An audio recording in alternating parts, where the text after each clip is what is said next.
Hello मित्रों, दोस्तों, भाइयों, बहनों, बेटियों। मेरा नाम सत्यपाल बोध है। मैं साउथ अमेरिका के देश बोलिया में हूँ। इस समय नेचुरोपैथी का डॉक्टर हूँ। उसके साथ साथ यूट्यूब पर ऐसी वीडियो बना के डालता हूँ जिससे कुछ लोग सीख सकें। मेरी बातें सच्ची होती हैं, कड़वी होती हैं। मैंने शुरू किया है सिद्धार्थ गौतम, उनकी पूरी जीवनी वीडियो के द्वारा अब तक पहुँचाऊँ। तो आइए शुरू करते हैं।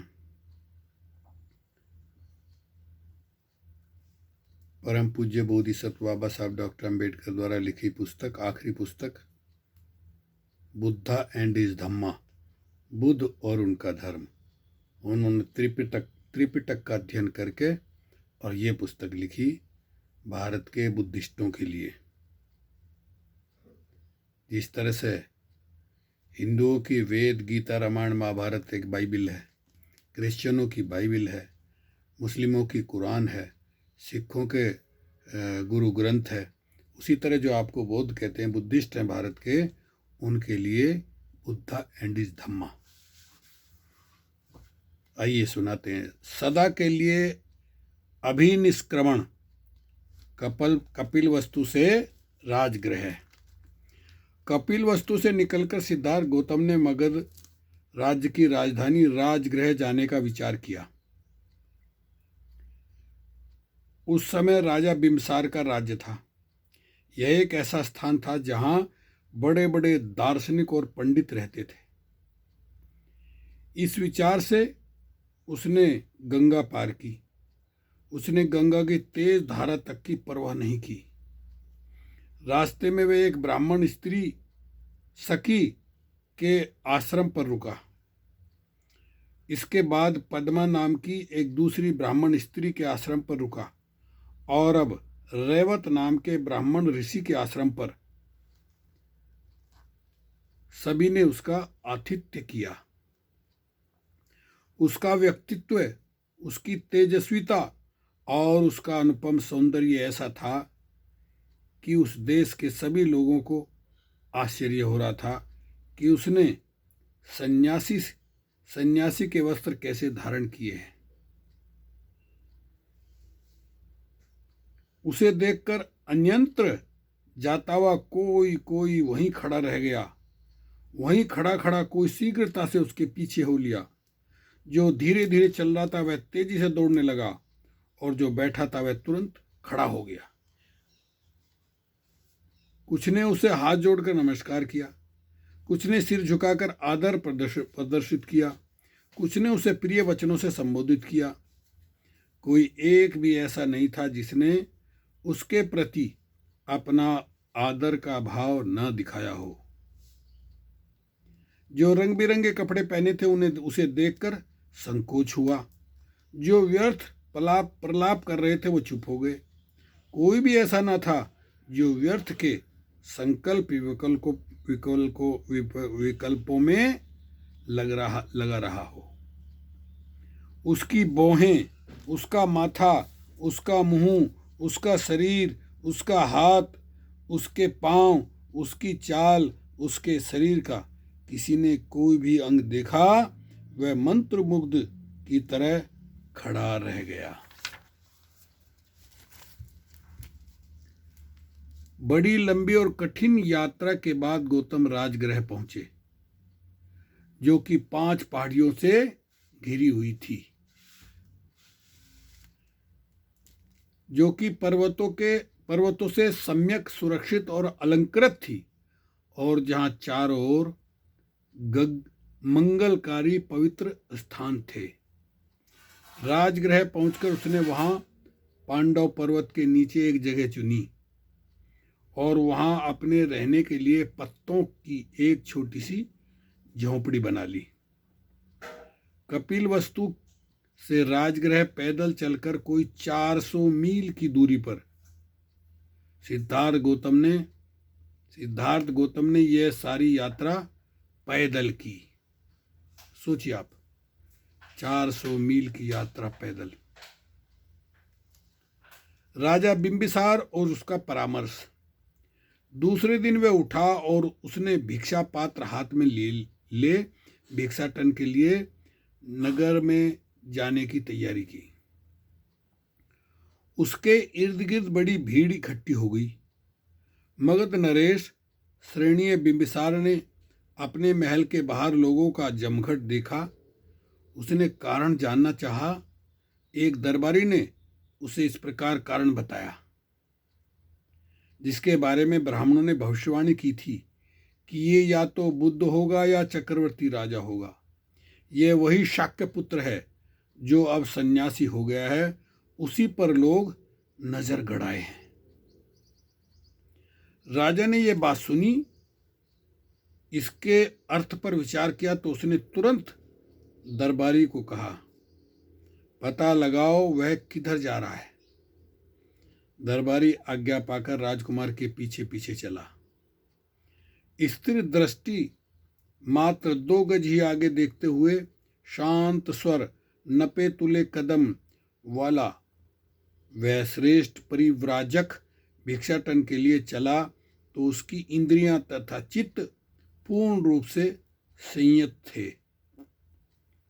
जैसी भी कुछ भिक्षा मिली उसे ग्रहण कर वह पर्वत के एक एकांत कोने में जा बैठा और भिक्षांत खा चुकने के बाद पांडव पहाड़ी पर चढ़ गया। लोध्र वृक्षों से भरे जंगल में जहां मयूरों का स्वर गूंज रहा था, वह कासाय वस्त्रधारी मानवता का सूर्य ऐसे चमक रहा था जैसे पूर्व दिशा के पर्वतों पर प्रातःकालीन सूर्य। उस राज दरबारी ने यह सब देखकर जाकर राजा को सारा वृत्तांत सुनाया। राजा ने जब ये सुना तो अपने साथ कुछ थोड़े से अनुयायी ले वह गौरवपूर्ण भाव सहित उसी ओर चला। पर्वत के समान व्यक्तित्व वाले उस राजा ने पर्वतारोहण किया। वहां उसने जितेंद्रिय गौतम को पर्यंकासन लगाए बैठे देखा। वैसा प्रतीत होता था मानो चलायमान पर्वत का शिखर हो। उसके पास जो सौंदर्य और शांत भाव में विशेष था, आश्चर्य और स्नेह की भावना से परिपूर्ण राजा गया। विनम्रता पूर्वक उसके समीप पहुंचकर बिंबिसार ने उसका कुशल क्षेम पूछा और गौतम ने भी वैसे ही शालीनता के साथ अपने सकुशल होने की बात कही। तब राजा एक स्वच्छ चट्टान पर बैठ गया और अपना मनोभाव व्यक्त करने के लिए इस प्रकार बोला, तुम्हारे कुल से मेरी वंशानुगत प्रगाढ़ मैत्री है, इसलिए मेरे मन में तुम्हें 2 शब्द कहने की इच्छा उत्पन्न हुई है। मेरी बात ध्यान से सुनो। जब मैं तुम्हारे सूर्य वंश का विचार करता हूँ, तुम्हारे तारुण का विचार करता हूँ, तुम्हारे अनुपम सौंदर्य का विचार करता हूँ, तो मैं सोचता हूँ कि तुम्हारे मन में सन्यासी का जीवन व्यतीत करने का यह सर्वथा बेमेल संकल्प कहाँ से घर कर गया। तुम्हारे अंग रक्त चंदन से चर्चित होने के योग हैं, रक्तांबर के नहीं। तुम्हारा ये हाथ प्रज्ञा रक्षण के योग है, प्रजा रक्षण के योग है, भिक्षा पात्र ग्रहण करने के योग नहीं। हे तरुण, यदि तू अपने पैतृक राज नहीं चाहता तो मैं तुझे अपना आधा राज्य देता हूँ, इसे ग्रहण करने की कृपा कर। यदि तू ऐसा करेगा तो इससे तेरे स्वजनों को किसी प्रकार का दुख न होगा। समय बीतने पर अंत में लक्ष्मी स्थिर चित्तों की ही शरण ग्रहण करती है। समय बीतने पर अंत में लक्ष्मी स्थिर चित्तों की ही शरण ग्रहण करती है। इसलिए कृपया मेरी बात मान ले। सत्पुरुषों की सहायता पाकर सत्पुरुषों की श्री बहुत बलवती हो जाती है। यदि अपने कुलाभिमान से मेरा कहना अमान्य हो तो अंततः सेना के साथ धनुष बाण का उपयोग कर मेरी सहायता से अपने विरोधियों पर विजय प्राप्त कर लो। इसलिए इन तीन पुरुषार्थों में से एक चुन लो। धर्मानुसार अर्थ और काम की प्राप्ति की कामना करो। काम और मोक्ष की उल्टे क्रम से, अर्थात पहले काम की और फिर मोक्ष की इच्छा करो।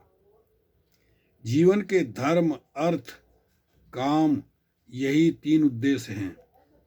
आदमी मरता है तो जहाँ तक इस संसार का संबंध है वह सभी कुछ निरोध को प्राप्त हो जाता है। इसलिए इन तीनों पुरुषार्थों की प्राप्ति का प्रयास करके जीवन को सफल करो। कहा है कि धर्म, अर्थ और काम की प्राप्ति में ही जीवन की सफलता है।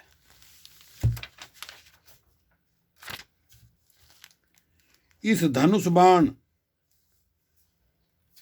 धारण करने में समर्थ भावों को बेकार न रहने दो।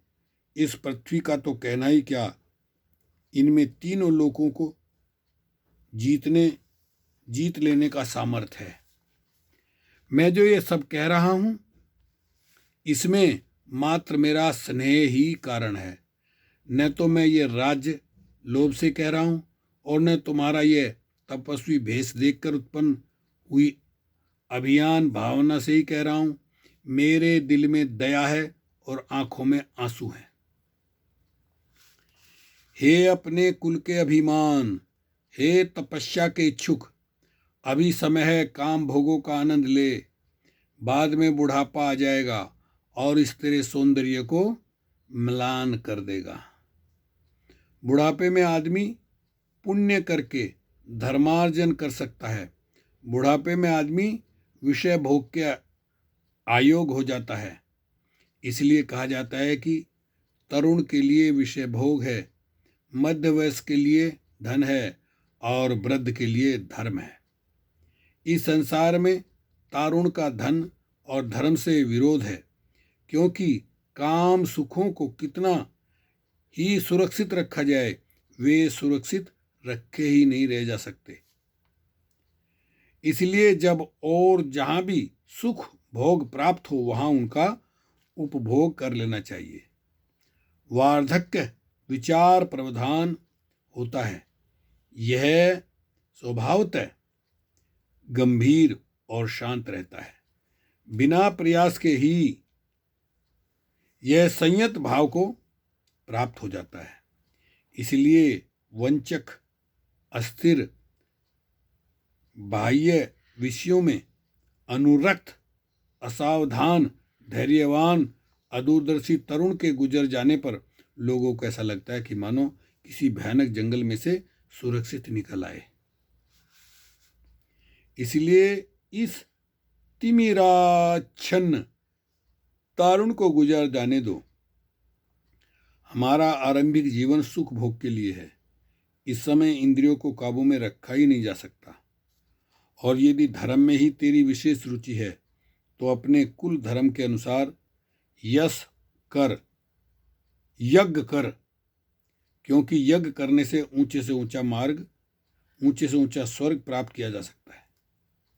बाहुओं पर स्वर्ण निर्मित बाजूबंद बांधे हुए और नाना वर्ण के आभापूर्ण रतन जड़ित मुकुट धारण किए हुए राज ऋषि गण यज्ञों द्वारा उसी पद को प्राप्त कर सके हैं जिसे अनेक महर्षियों ने तपस्या द्वारा प्राप्त किया है। वीडियो लंबी ना हो जाए इसलिए अगली वीडियो में बताएंगे। ओके, शुक्रिया, धन्यवाद।